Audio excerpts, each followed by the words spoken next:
રામ રામ, જય શ્રી કૃષ્ણ, જય માતાજી, ગુડ આફ્ટરનૂન મિત્રો. સ્વાગત છે તમારું એક નવા જ કોન્સેપ્ટની અંદર. હા, મેં લખ્યું છે કે ગુજરાતીમાં પહેલીવાર હું જ્યાં સુધી જાણું છું ત્યાં સુધી લગભગ આખા ગુજરાતમાં આ કોન્સેપ્ટ કોઈ નહીં કરાવ્યો હોય, અથવા તો જે આપણે શીખવા જઈ રહ્યા છીએ લગભગ આખા ગુજરાતમાં કોઈ નહીં મૂક્યો હોય. એટલે તમે છે ને આમ દિલ થામીને બેસજો, એમ કહે ને કે આપ શીખને જા રહે બહુ જ બઢિયા કોન્સેપ્ટ, એની જેવું આપણે બહુ ફાંકા નથી મારવા. ઓકે, આવી જાય લેવલમાં. તો આ જે કોન્સેપ્ટ છે ને એના અંદરથી 2-3 પેટર્નના પ્રશ્ન બને છે.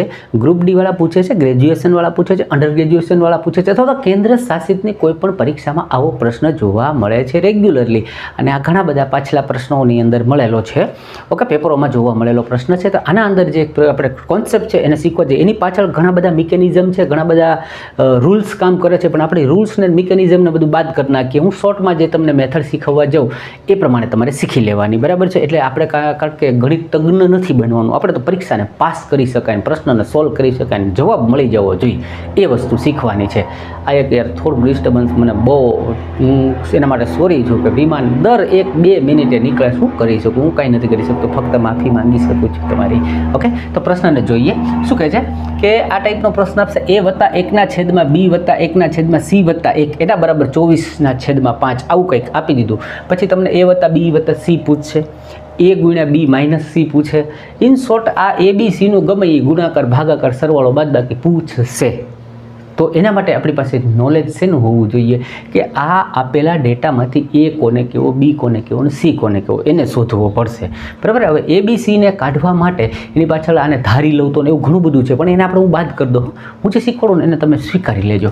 જેમ કે આ 24/5 છે ને એને હું કેવી રીતે લખી શકું, બરાબર છે. આખો કોન્સેપ્ટ જે છે ને એના ઉપર છે, તમે એ તોડતા આવડવું જોઈએ. જેમ કે હું આમ છે કે ભાઈ 7/2 છે, એને હું કેવી રીતે લખી શકું? તો આને હું એવી રીતે લખી શકું કે 2 તેરી 6 અને ઉપર વધે 1, 2 તેરી 6 અને 1 7. તો ઉપર 7/7 થઈ ગયા ને છેદમાં 2 થઈ ગયા, એટલે કે આ 2 તેરી 6 વત્તા 1.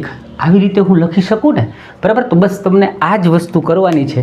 આખા કોન્સેપ્ટ જે છે એ તમારે કરવાનો છે, બરાબર. તો પહેલાં જ આપણે આ જે છે 24/5 એને આપણે શું લખી શકીએ? તો કે 5 ચોકા 20.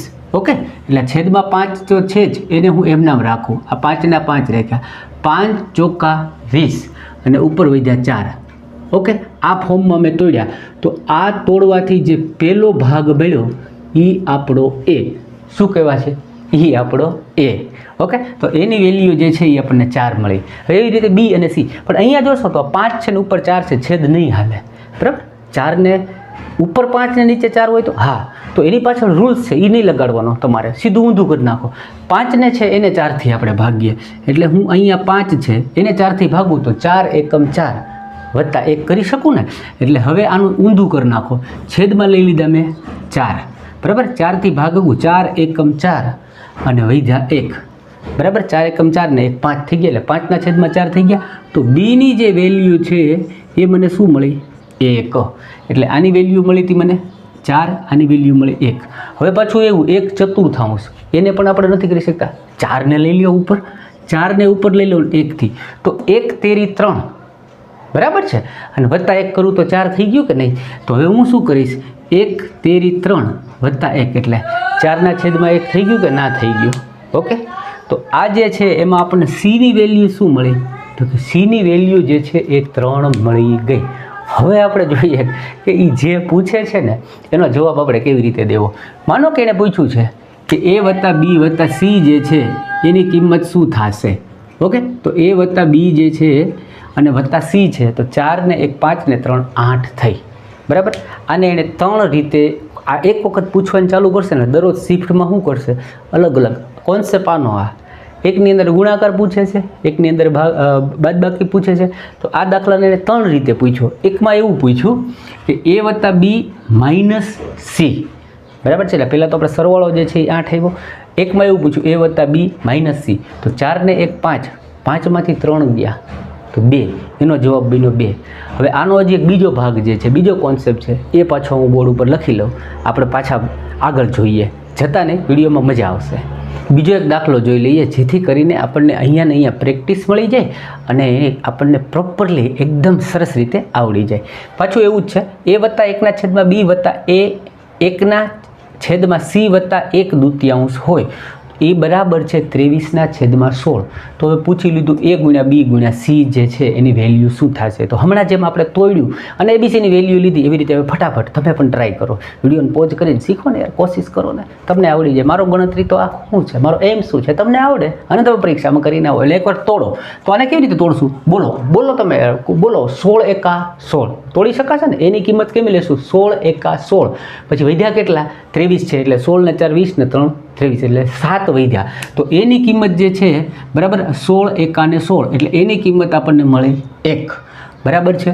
આપણે તોડ્યા તો શું વધ્યું? ઉપર વધ્યું 7 અને છેદમાં શું આવશે? 16. બરાબર છે. હવે આપણે આને પાછા થોડું બી માટે તો પાછું ઊંધું કરી નાખીએ. 16 ને 7થી ભાગીએ. 7 દુ ને 14 અને ઉપર કેટલા વધશે? 16 છે એટલે 2.